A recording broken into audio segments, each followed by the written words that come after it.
உள்ள வரலாமான்னு கேட்கிறார். எந்த அரண்மனையில சின்ன குழந்தையில இருந்து விளையாடிட்டு அவர் இஷ்டத்துக்கு போய் விளையாடிட்டு அந்த அரண்மனைக்குள்ள இப்ப வரவா அப்படின்னு கேட்கிறார். சுமந்திரர் கூப்பிட்டு தசரதர் அவர் பேசவே முடியல, ரொம்ப சிரம திசையில இருக்கிற தசரதர் பேசவே முடியல, அவருக்கு அந்த நிலைமையில ராமரை உள்ள வர சொல்ல அப்படிங்கிற சுமந்திரர்.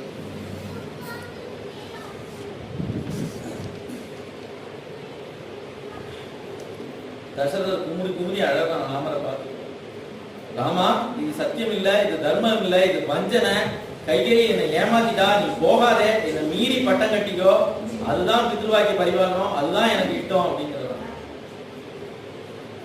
ராமர் சொல்றார், நீங்க வரம் கொடுத்ததுதான், நான் தளர்ச்சி அடையல, சொர்க்க ராஜ்யமானாலும் எனக்கு பெருசு இல்ல, உங்க வார்த்தைய சத்தியம் பண்ணணும், உங்க சத்திய சுந்தரா பண்ணணும், அதுதான் எனக்கு பெருசு, அதுதான் எனக்கு சந்தோஷம் அப்படின்னதும் தசரதர் சொல்றாரு, இது உனக்கே தகும்.